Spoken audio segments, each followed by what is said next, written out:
Alright, what's up YouTube? So I just put back together the CJRB pyrite after doing the anodizing. Yeah, I'm just as unimpressed as you. But again, I'm still learning. And for those of you who are wondering, anodizing, whether it be electrical or heat anodizing, it is removable. It creates a layer. This effect is a layer created by reacting to the etching materials or the electricity. It's just a very thin layer. For those of you wondering the difference or the durability in the layer created during anodizing, the heat anodizing does create a more durable, thicker layer where the pattern resides in the metal. So this is much more durable than the electrical anodizing. That can be just scratched off. Not that this is not impervious to scratches and blah blah blah, but from what I've read and heard, electrical anodizing is not as durable. It's not as durable as the heat. I'm not giving up on this. I'm gonna learn why I get the effects that I do, and why I got better effects with some other pieces. So, okay, so this is a CRJB pyrite that I did this with. Before that, I've also done this Kaiser Beglighter. This turned out really well. It's just not as deep an effect as I got on my ZTO 562. It's still very beautiful though. I still like what I got out of this, but I've done better. This is a QSB Penguin that I did. This one came out a lot better too. With the Beglighter and this QSB Penguin, I was way more responsible. I took the knife apart. I cleaned, like with rubbing alcohol, I cleaned this off so there was like no oils from my skin or whatever on it. The only dumb thing I did with this one was I left the pocket clip on because I was like, oh, screw it. If you leave anything attached, any screws, they, like, especially if they're not titanium, you know, they expand, contract, they get stuck in. It's just a bad idea. So learn from my mistakes, guys. Yeah, so that was the effect I got on those, but the best effect that I ever got was on the ZTO 562. Just deep, deep purples and blues.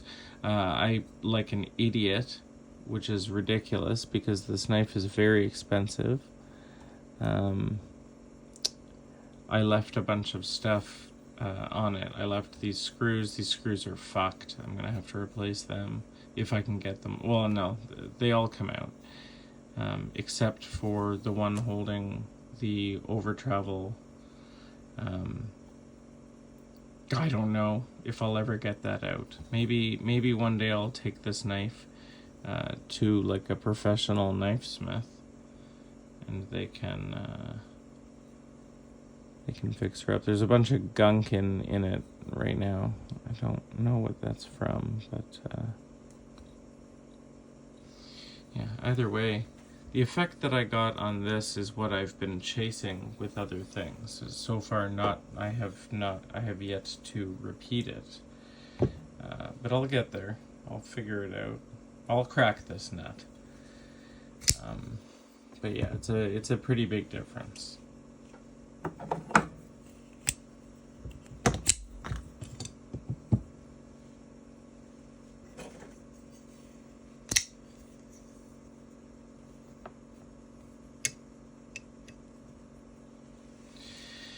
Yeah, so obviously the 0562 is the best. I'm thinking about getting some scrap pieces of titanium and just testing things. You know, instead of buying entire knives to possibly ruin doing this.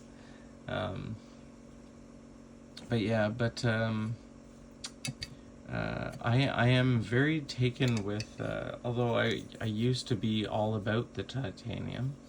I thought that it was the coolest looking thing. I've been upgrading knives with Flytanium brass scales, and I really love the antique look of brass. I'll show you some examples. You can't anodize brass, by the way. So there's my PM2 in PM2 in full brass Flytanium scales, and I've got my trusty Spyderco smock here. Same thing. These are Lotus scales though, so you get this nice engraving. These are just plain, but I love. This is my favorite knife, the smock in the brass. I also have a smock that's just completely black zirconium. I love that one as well, but that is the only knife so far that I own that has become a safe queen. I've never carried it. I'm afraid to destroy it. But I love that knife. That one is actually even smoother.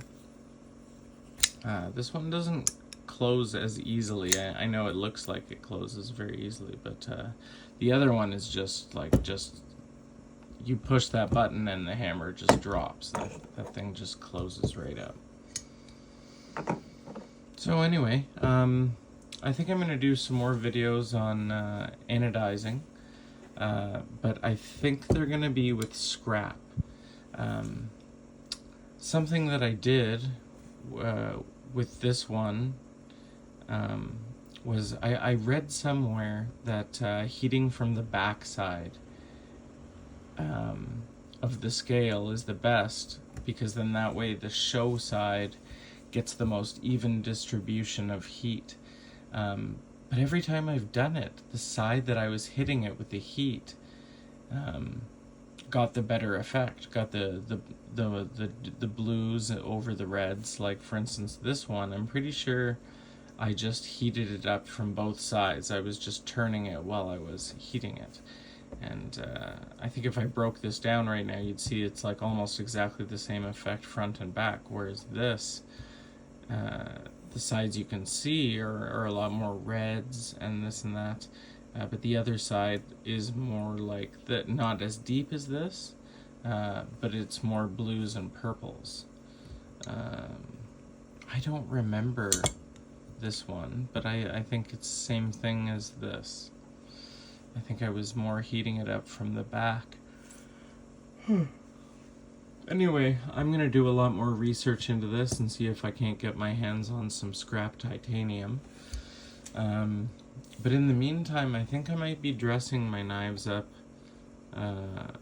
with brass. I love this antique look, and I think this is the route that I'm going to go for most of my knives now. I like the weight, and I like the antique look that only brass seems to give. So, yeah. Anyway, best of luck to anyone who's doing some anodizing yourself.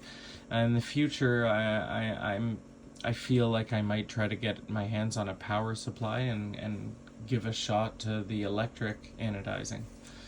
But in the meantime, yeah, guys, good luck.